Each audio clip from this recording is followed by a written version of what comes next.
I mean, some of the top categories that I would list as good debt are a mortgage. The chance of someone being able to save up an entire balance of a mortgage rather than finance part of it would be very unlikely. But a lot of times mortgage or home values do increase over time. So we see that as a reasonable way to spend your money, right? To borrow some of it from a bank and pay it down gradually and then be able to sell it at a higher value. Another one that I deal with a lot is college education. If there's more that's going to come out of investing in that education, if you need to borrow some money, but by getting that education, you know that you're going to increase your salary over time and dramatically for each year that you work, that makes up for that lost time, for that borrowing of the money. That's another category that we would consider potentially good debt. And our biggest offenders in the bad debt category, as you can guess, would be credit card debt. You know, those have very high interest rates, so they simply cost you more. And some of my clients say to me, you know, it's money. What do you mean this costs more than this? They're both $1, but there's just a smarter way to spend some of your dollars. So credit card debt can be one of those that really eats away at you. Another one would be like payday loans.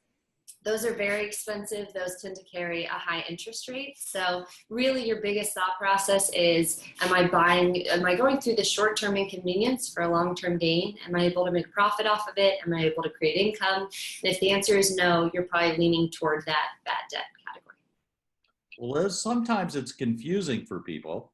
Let me ask you, when you were talking about good debt, that you were borrowing to make more money. Some people want to borrow against their securities accounts and do a margin loan because they want to make more money. Is that good debt or bad debt, in your opinion? That's a good question. I would answer by saying it depends on how good you are at borrowing from that margin account. But yeah, you just want to make sure the risks that you're taking are calculated risks. So if you're using a strategy and you're deciding that you want to borrow against margin and you can see yourself making a profit, that's not typically the realm that advice that we give here at Main Street. That's a bit more of trying to predict and time and use money in a riskier manner than investing in some of these assets that tend to go up considerably over time. So it's not my way of living, but there's exceptions to every rule. I would, if I would add for the distinction between good debt and bad debt, in my mind, anytime you can create income from it, whether it is borrowing against those securities on the margin account or anything else, are you going to actually just consume? Are you going to use that debt to just consume, buy things, and never really gain anything? If that's the answer, then no matter what you borrow for, that's going to be considered a bad debt. But otherwise, if it's going to create an opportunity for expansion, for growth, for additionally growing, for example, that account, that investment account, sure. I think I would take a chance with that. Well, Anna, how about a car loan then? Is a car loan good debt or bad debt? You broke up for a second. Poor connection. Car loans, is it a good debt or a? Oh, that is a bad. In my view, it's a bad debt because a car is a depreciating asset. So, are you really gaining something by having a car loan? Well, we get a lot of questions. Should I finance it, pay cash, or sometimes they say, should I lease it? So, is a lease a bad debt? I do. I have a lease on my car. Answer the question. I don't care what you do. So yeah, the question is you would.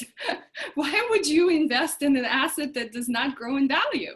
So yes, you either lease it, right? If there's an opportunity, for example, if you have a business, it may be a great opportunity for you to have that asset. It doesn't have to be a car. Equipment is leased. We lease computers at Main Street, so right? So if you have an opportunity, sure, you can do that.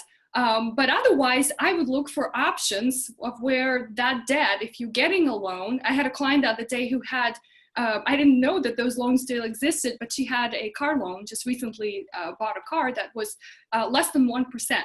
That kind of loan I would get. It's like free money, right? So then you don't have to come up with your own cash, because otherwise it's opportunity cost and you can go out and hopefully earn more money on that money. So Liz, is Anna saying then on car loans, it depends? I know, it's the worst. No, it's still a bad debt, but it depends how you want to finance it. And yeah, I would say a huge deal is the interest rate. You know, I mean, that's the determining factor, and that's where the opportunity cost comes in. Is if you can make more money on that elsewhere, if it can cost you less elsewhere, then all of a sudden that car kind of switches categories. And I would also argue that it depends on what type of vehicle. Right? Because cars allow us to get to our jobs and to go from A to B and to be able to support our living, and then to kind of start going to extremes and buy cars for the fun of it. If that's not within your budget, if you're kind of overextending your budget a bit at a high interest rate, you're really making that a clear decision of that being, you know, a bad use of debt. So here's I'm switching gears a little bit here, but here's a question for you, Jim. So we get this a lot from our clients, right? So once you're getting close to retirement, or maybe just in general, and you have a mortgage on the house, is there a good time to start? When is the good time to start thinking about, all right, I gotta, you know, work towards either selling the house and not having the mortgage, or working on some kind of plan to pay it off? So what suggestions do you have here? Well, usually, Anna, if they're really close to retirement, it's tough to accelerate payments that much to pay it off, other than going into your savings and pay it off. It's a cash flow issue. And it's also what Liz mentioned earlier, an opportunity cost of what's the best use of your capital. What we found over the years, the majority of the people, by paying off their mortgage, either because they downsized economically, not physically, but downsized economically, that their cash flow needs decreased dramatically. You know, $1,000, $1,200, $1,500, $2,000 a month. And so they didn't need as much savings to generate income to make that payment. So frequently in people's financial plans or advice we give to people that are nearing retirement is, think about paying off that loan, either by accelerating, and I would hope people would talk to us 10 or 15 years in advance, Right. in 9 months or 2 years in advance. It's difficult, your options are more limited. But paying it off and having a retirement with no mortgage is pretty much a traditional American goal. I like it, how you put it. It's an American dream to buy a house. Then it becomes an American goal to not have a mortgage in retirement. And I always ask everybody when they tell me they paid off the mortgage, did you have a party? Because I like to go to parties, and the mortgage burning party is a really fun party. Yes, I like that idea. Okay, so how about there's another big debt that a lot of our clients are facing, right? And most of them are when they are graduating from college, right? So student loan debt, it's a huge issue in this country. So we would consider that to be a good debt, right, per our earlier discussion.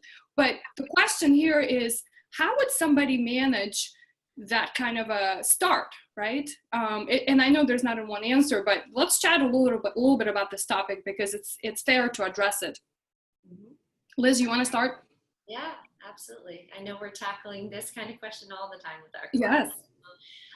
What Anna and I are always looking at is understanding those big differences between federal and private loans, and really knowing what your options are in terms of refinancing and potentially consolidating. And that's an area where a lot of clients get confused. So I like to explain it as there are two types of consolidation. There's federal and there's private. And when you do it privately, that's called refinancing. I think that's kind of a helpful way for people to understand. If you're going to refinance, pardon me, see, listen to me, I just almost mixed up my words. If you're going to consolidate your federal loans, you just need to understand you're really doing that out of convenience. You're taking a variety of different loans and you're putting them into one direct consolidation loan, but you are not going to have any benefit in potentially lowering your interest rate. As a matter of fact, they take the weighted average and they go up 1/8% for that new loan.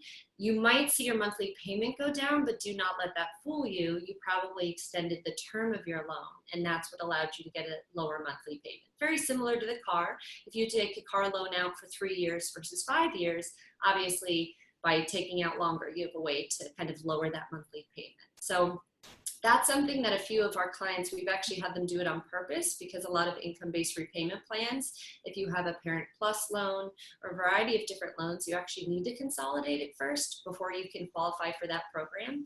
So there are some reasonable reasons to enter into that, but I just would want our clients to know that that's so different than refinancing. That happens on the private side, where you're going out to a private lender and you're saying, this is what I'm currently paying, this is what my loans look like, can you offer me a lower rate? Can I kind of jumble all these loans together? You could actually mix the federal and the private, and can I get a lower interest rate and ultimately a lower monthly payment, and kind of save yourself that way? So it's a very difficult discussion to have with clients. And in terms of good debt, bad debt, having done one major in college and have a few of my loved ones do different majors, I would say it has a lot to do with what you're choosing to study, because you really want to think about how you can use that degree moving forward. And then once you get to that point, how can you manage the debt? Because you don't want to spend that average 30-year payoff and still be paying your loans well into your 50s. Yeah, for sure. Oh, this topic is, yeah, we probably need to spend days just talking about what options are there. It's so complex, and so many people are just, yes, need to have a good advice on this. I want to close with just one last question that I think is very popular too amongst our clients, and we talked about the American dream. So if we are looking into helping someone decide they're planning to buy a first house, so how do we figure out how much mortgage can they afford, and do we have some rule of thumb suggestions for clients to kind of think about that? Jim? Well, we get that question a lot, Anna, and I built a spreadsheet to sort of adopt the rules of thumb. Gross income, 35%, net income, 25%. Those are typical rules of thumb. So I cut the baby in half and said 30% of your income net, but I added a couple of other components in housing into that. And I built a spreadsheet. So if any of our viewers would like to have that spreadsheet to figure out how much you can buy in housing, it also will calculate going from your income to how much you can afford on a loan, or how much that loan's going to cost you on 3 different houses. So it's a cute little spreadsheet, and it helps answer those rule of thumb questions. But overextending yourself on housing, many times it turns good debt into frustration, because you understand too late all the other attendant costs in owning a home. You're your own landlord. You have to figure out who's going to fix everything, who's going to maintain everything. And people fail many times to calculate setting aside $200 or $300 a month for home maintenance, depending upon how big it is. Mm-hmm. Yeah, well, I can always argue that even though that equation works really well, when you look at what the houses cost in San Francisco Bay Area, it's very hard to do something like that. So I think what that costs is for larger down payment, right? Because otherwise, like, you can't even get to 50% of your income. And some people spend that much because that's what it is. So absolutely. Yeah. And I would also add to Jim, a big piece of it seems, no pun intended, to have your house in order, your financial house in order. So you want this decision to be a blessing. So you just would want to make sure you're not walking in with no emergency fund, no backup, no, debt crawling out of your ears. So a big piece of that decision for me is to make sure that the client is really taking the appropriate steps in advance before they're looking into that decision, because Murphy will move into the bedroom, and Murphy's Law will strike, and it will end up really being a curse. So that's just something that I always keep in mind. And private mortgage insurance, PMI, is a useless expense. So if you can't have 20% down, there are some other options for veterans and other people that can avoid PMI, but it's hard to see people pay a lot of money to the bank in excess of the interest rate that they're paying. True. Yes. Well, I think these are good questions and answers for today's discussion. We're just right on time. Everybody, thanks for tuning in. Jim, Liz, appreciate you being part of our show. Everybody have a great weekend. We'll see you next month. Bye. Bye.